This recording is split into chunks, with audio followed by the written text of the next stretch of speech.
Solving inequalities. You're watching this video with Ms.Y Cavazos. Solving inequalities is very, very much to solving equations. The exact same steps are what we take in order to solve, in order to isolate the variable. So here we have a variable of n, and we have n minus 8 is equal to 84. To isolate the variable, we need to transfer this term to join the 84 because they're constant terms, so they belong together. In order to move the minus 84 over, we need to do the inverse operation. Inverse operation is, if this is a minus 8, then we would need to add an 8.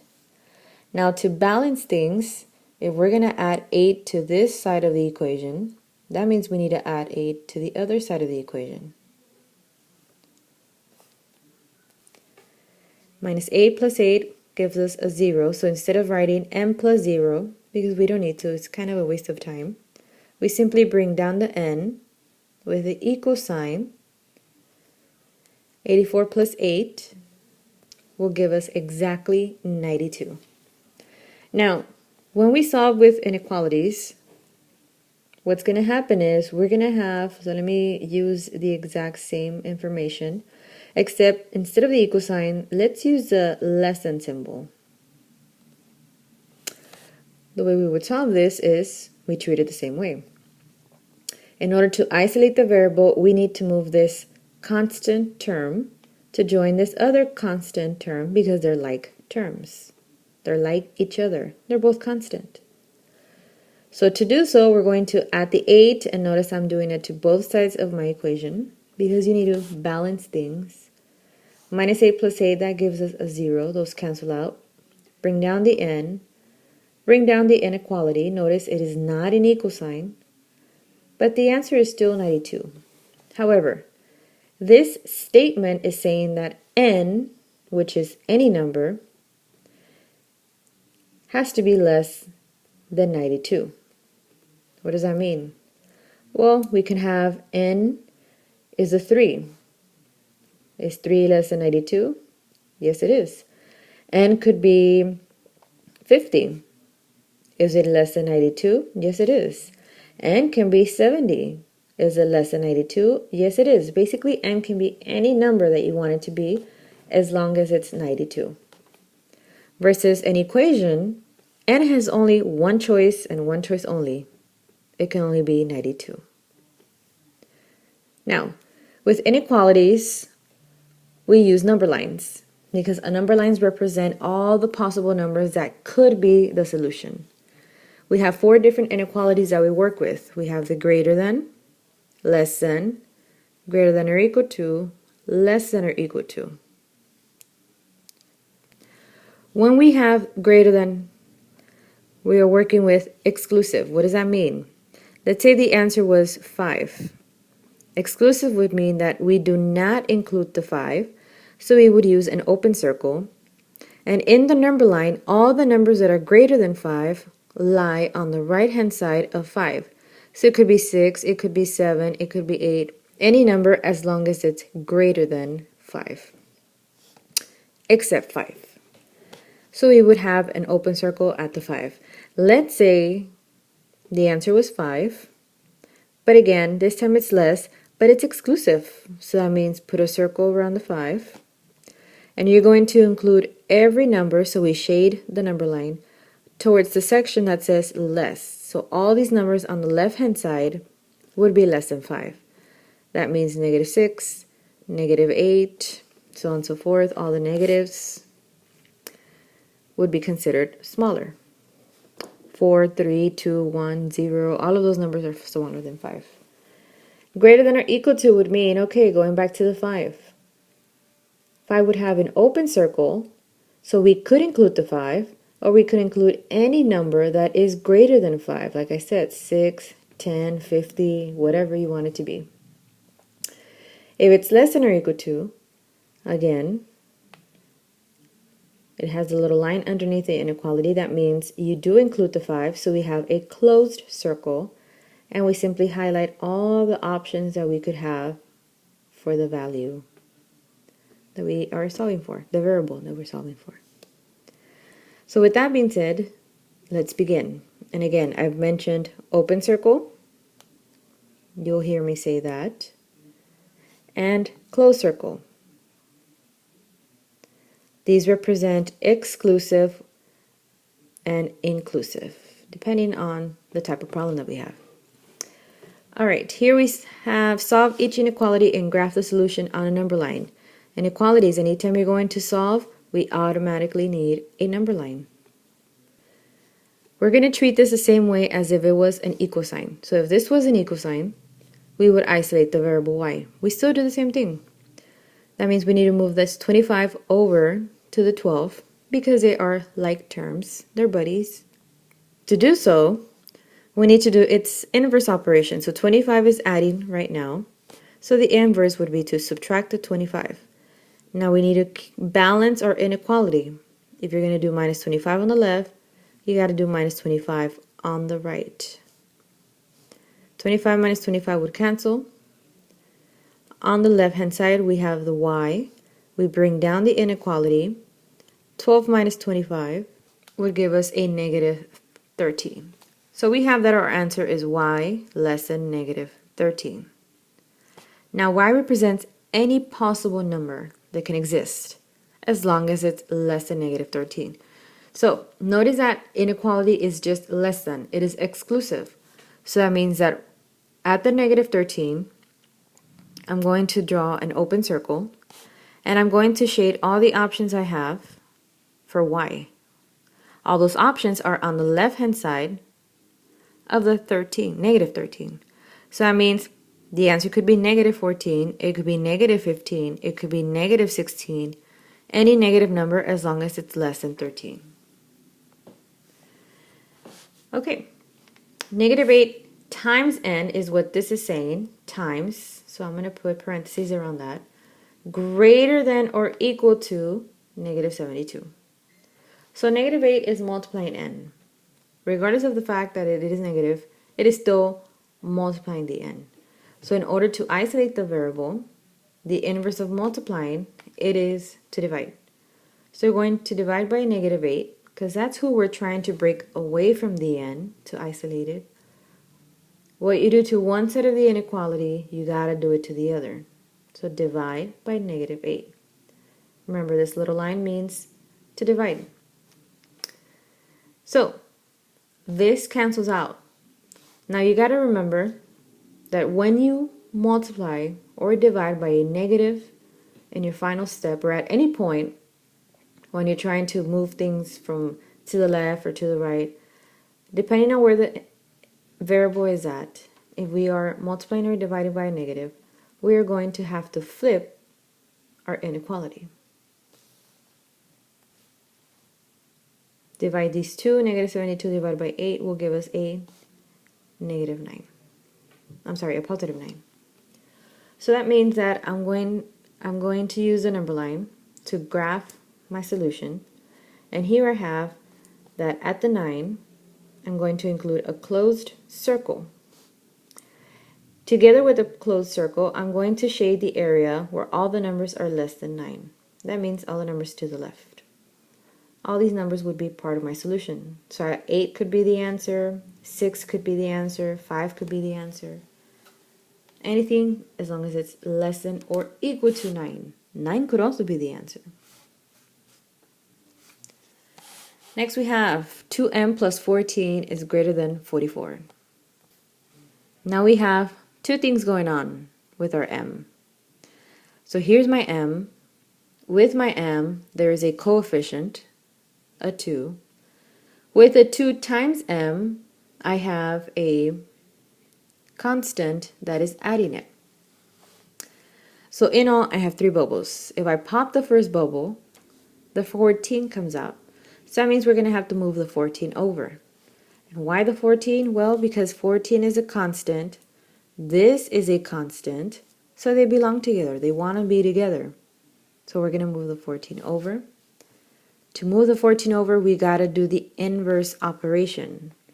Now, positive and negative are not operations. Minus and plus are the operations. So we're going to subtract 14 on the left, subtract 14 on the right, because we want to balance the inequality. Think of a seesaw. You want to balance back and forth. So we have 14 minus 14 is just 0. It cancels. So we bring down the 2m with the greater. 44 minus 14 gives us a 30. So now we have 2 times m greater than 30. To isolate the variable, we continue to move what is with the m. So in this case, 2 is multiplying, and I can put parentheses so you can see that it's multiplying. To get rid of it, we're going to divide. So divide by 2, divide by 2. These 2's reduce to a 1, we don't need them. This m comes down with the inequality. 30 divided by 2 is 15. Now here we don't have a number line, so we're going to create our own.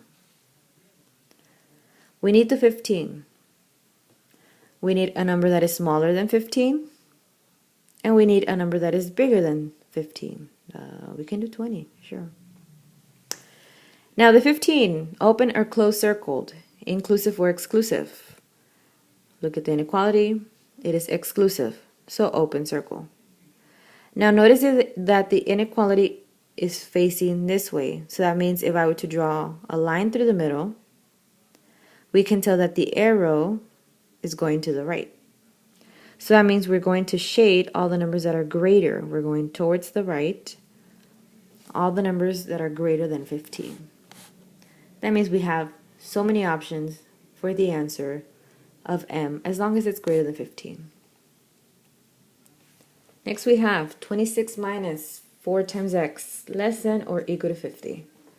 We only have one x term, but we have two constant terms. So we want those to go together on the same side. So this one is going to go join the 50. To move the 26, we got to consider, okay, what is the operation here? It is adding. So the inverse would be to subtract a 26 on the left, subtract the 26 on the right. This would cancel. Next we have a 4x, but it's not just a 4x, it is a negative 4x. So all of this comes down. Negative 4x less than or equal to, and we get 24. Next, one more step, negative 4 times x is less than or equal to 24. So the inverse of times, the multiplication, is to divide. Now 4 is a negative value, so that doesn't mean, oh, divide by a positive 4. No, the coefficient is a negative value, so we must divide by a negative value. But you got to remember, in dividing by a negative value, we're going to have that the inequality has to flip.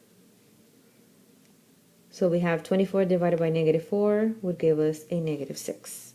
So in our number line, we need to include the negative 6. Now we're on the negative sides. A smaller number may look like it's larger, but it's negative. So negative 8. And over here I'm going to include, a 3. Because positive 3 is greater than a negative 6.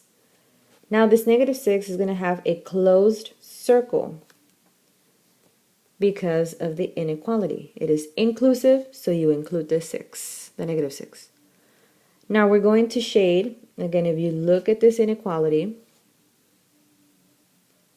if we draw a line horizontally through the middle, it's pointing to the direction that you should shade. So that means we're going to shade towards the right-hand side because all those numbers that we're shading are in the area where they're greater than negative 6. And this is how we would write our answers with number lines. Next we have 4 minus 2, everything over 8, less than negative 1. To begin, we got to carefully look at this problem and think, okay, here's my variable. To the variable, we are subtracting 2. And then we are dividing by 8. So if I have a bubble within another bubble within another bubble, pop the first bubble and out comes out the 8. So that means that we would need to get rid of the 8. Now the 8 is dividing this part of the inequality. So the inverse to divide, of course, is to multiply. So we're going to multiply the 8. What we did to one side, we got to do it to the other to balance the inequality. These two 8s eliminate each other because they reduce to a 1. We don't need it. Finally, we have 4 minus 2 without a fraction. We multiplied because that was the inverse and no more fractions are gone. We bring down the inequality. We multiply those two numbers because that's what the parentheses indicate to do, and we get a negative 8. Lastly, we need to take care of this. It is saying 4 minus 2, the inverse of a minus, is to add. So we add to both sides of the inequality to balance things out. Minus 2 plus 2 cancels out. We have v is less than, combine those two, we have a negative value with a plus 2. We end up with a negative 6 as the solution. Now when we use the number line, negative 6, we got to think of other numbers that are smaller than negative 6, negative 7, and numbers that are greater than negative 6, negative 5. I'm going to put a circle around the negative 6, and that is an open circle because of the inequality. It is exclusive, so we do not include it, we don't shade it in. The inequality is facing this way. If I draw a horizontal line through the middle, it shows me the arrow, the direction in which to shade. So I'm going to shade towards the left. All these numbers are considered to be smaller than negative 6. Next we have n over 2 minus 17 is greater than or equal to 3.5. So in order for us to solve this inequality, we need to carefully look at, okay, what operation are we going to do first? N, then we have the 2 dividing it, and then we have the 17 subtracting it. Bubble within a bubble within another. Pop the first one, and that means we got to get rid of the minus 17. So to get rid of the minus 17, to move this constant with this other constant, we need to do its inverse operation. So we're going to add a 17 and add a 17, so we can cancel it on this side. Next we bring down the ratio exactly the way it is. N over 2 greater than or equal to. We combine these two, we add them, and we get 20.5. Next we would need to get rid of this 2 that is dividing my inequality, and of course the inverse of dividing would be to multiply. So we indicate it with parentheses, the operation of multiplication. These two reduce to a 1, so they eliminate each other. Bring down the 9, bring down the inequality. Now we don't flip because we did not multiply by negative. Had we multiplied by negative, then we would have to flip the inequality. 20.5 times 2, and we get 41.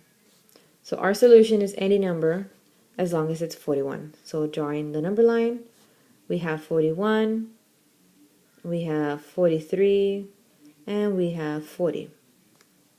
Now a closed circle would go on the 41, and if we look at the inequality, it is going towards the right, so that means we shade towards the right. And that's how we would indicate our solution graphed. Our last problem here is asking us to translate the phrase into an equation and then solve. So I'm going to carefully decipher the sentence, try to understand what is it saying, so we can come up with an inequality, so we can solve. Alright, the product of, this means times. So we are about to multiply two things. Negative 10 and a number x. So negative 10 times x. Increase means plus 45. Is at least means hello, an operation, so we use an operation which is greater than or equal to 255. I'm going to rewrite this because this was just a rough draft, so to say. So to rewrite, we have negative 10x plus 45, and this is greater than or equal to 255. We solve.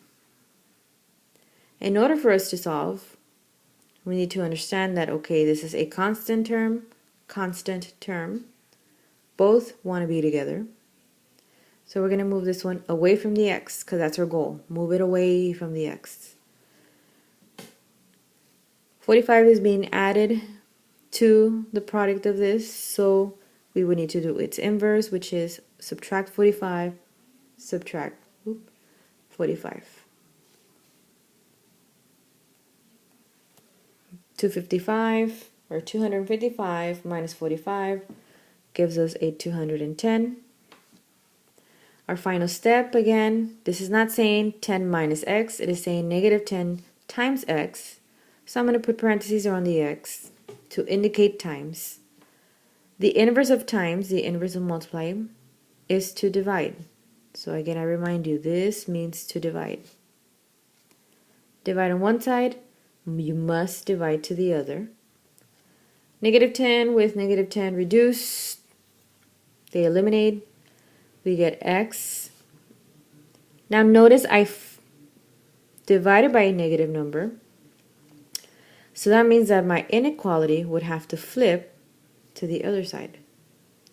210 divided by negative 10, and we get negative 21.